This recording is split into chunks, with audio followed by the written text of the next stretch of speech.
सौतन लाई दहेज में एसी। उत्तर प्रदेश के एक छोटे से कस्बे गंगापुर में गर्मी का सितम अपने चरम पर था। लू ऐसी चलती जैसे किसी ने अंगारों की चादर तान दी हो। गरीब और मध्यम वर्गीय परिवार पंखे के नीचे तौलिया लपेटे दिन काटते और रातें छतों पर बिताते। इसी कस्बे के एक छोटे से मोहल्ले में रहते थे श्याम सुंदर तिवारी, उनकी पहली पत्नी गायत्री और हाल ही में ब्याह कर आई दूसरी पत्नी निर्मला, जो दहेज में चमचमाता हुआ 1.5 टन का एसी लेकर आई थी। गायत्री देवी एक सीधी सादी गांव की औरत थी। उसने श्याम सुंदर से ब्याह के बाद पूरे जीवन की तपस्या की थी। मिट्टी का चूल्हा, गर्मी में भी रोटियां बेलना और गर्मी की रातें खटिया पर मच्छर भगाते हुए काटना। लेकिन इस साल की गर्मी उसकी तकदीर में एक नया ताप लेकर आई थी, एक सौतन, और वो भी दहेज में एसी के साथ।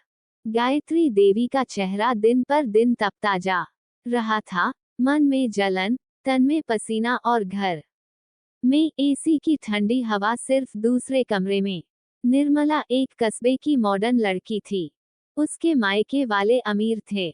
शादी में फ्रिज, वॉशिंग मशीन, माइक्रोवेव और सबसे खास हिटाची कंपनी का एकदम नया एसी लेकर आए। एसी सीधा श्याम सुंदर जी के कमरे में लग गया और गायत्री देवी उस दिन से साधारण पंखा बहू बन गईं।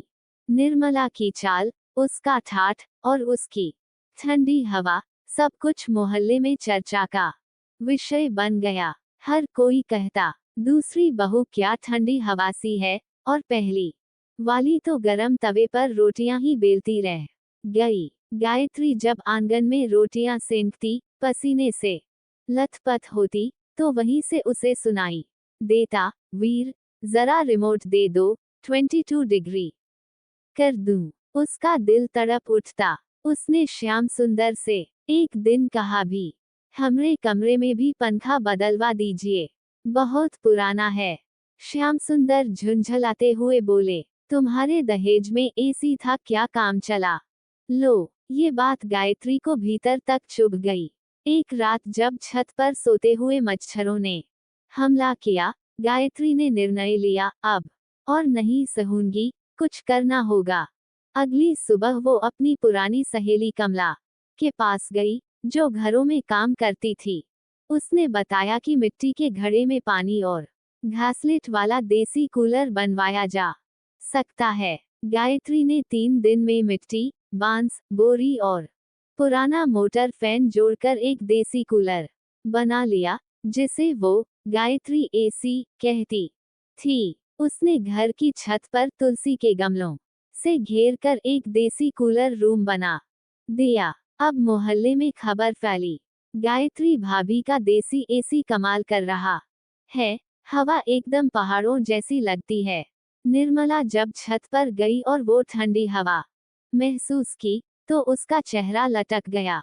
उसने देखा कि गायत्री के देसी एसी के पास मोहल्ले की महिलाएं चाय पी रही हैं और कह रही हैं, दहेज वाला एसी तो नकली ठंडक देता है, असली तो गायत्री दी का जुगाड़ है।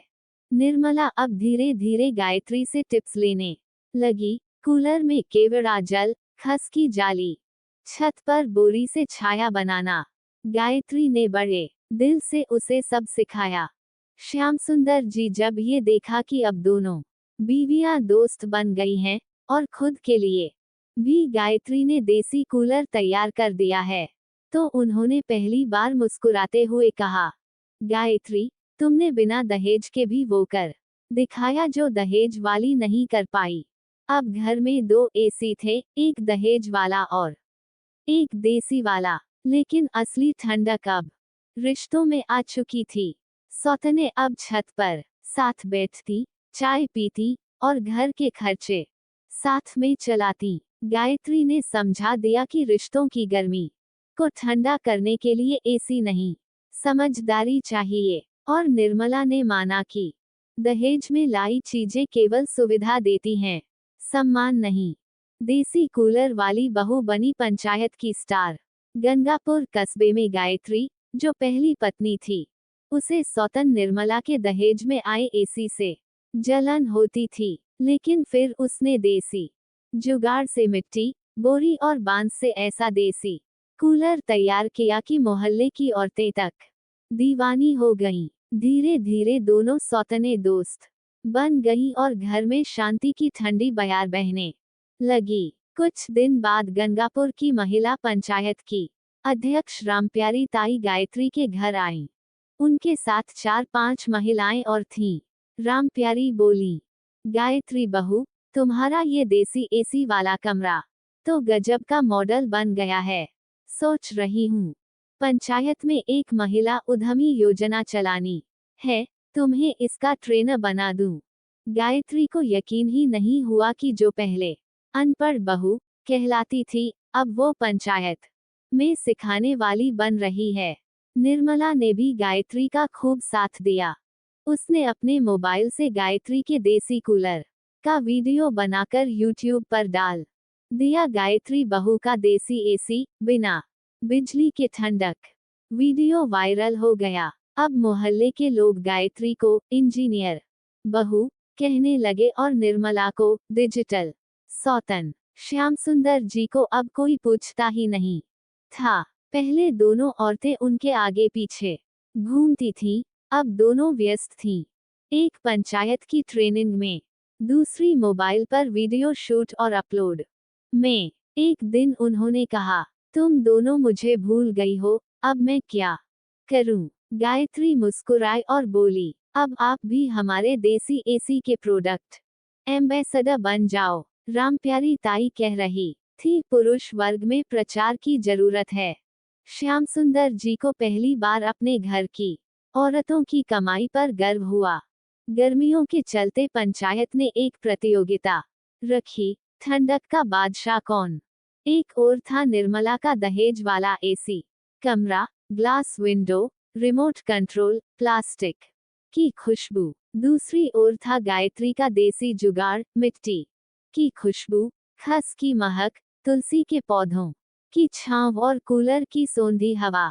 जज आए, बैठकर दोनों जगह 15 मिनट बिताए। फिर उन्होंने फैसला सुनाया, निर्मला का एसी तकनीकी रूप से शानदार है, पर गायत्री के देसी जुगाड़ ने दिल जीत लिया। उसकी ठंडक में सुकून है, देसीपन है और कम बिजली का बिल भी है। गायत्री को मिला गंगापुर की शीतल शक्ति पुरस्कार। पंचायत ने निर्णय लिया कि हर गर्मी में गरीब औरतों को गायत्री जैसा देसी कूलर बनाना सिखाया जाएगा और उसका नाम रखा गया गायत्री योजना। ठंडक बिना खर्चा। गायत्री को पूरे जिले की महिलाओं को ट्रेनिंग देने का अवसर मिला। निर्मला ने गायत्री के नाम से यूट्यूब चैनल चलाया, सौतन सिस्टर्स। वो खुद एडिटिंग करती, गायत्री बोलती। वीडियो में दोनों मिलकर देसी उपाय बताती। देसी फेस पैक, बिना गैस के खाना, बिना बिजली के ठंडक, मिट्टी के बर्तन की खूबी। कुछ ही महीनों में चैनल के 5 लाख सब्सक्राइबर हो गए और निर्मला को डिजिटल बहू सम्मान मिला। अब घर वही था, लोग वही थे, गर्मी वही थी, पर रिश्ते बदल चुके थे। गायत्री और निर्मला अब सौतन नहीं, साथिन बहनें था। गांव में हर औरत कहती थी, किस्मत हो तो गायत्री निर्मला जैसी, जहां दहेज का एसी और देसी जुगाड़ एक साथ मिल जाए। श्याम सुंदर जी अब छांव में आराम से बैठे, कहते, हमारे घर में 2 एसी हैं, एक दीवार पर और एक दिल में। दहेज से चीजें खरीदी जा सकती हैं, पर रिश्तों की ठंडक सम्मान, समझ और सहयोग से ही आती है। सौतन भी बहन बन सकती है, अगर बीच में दिमाग और दिल दोनों हों।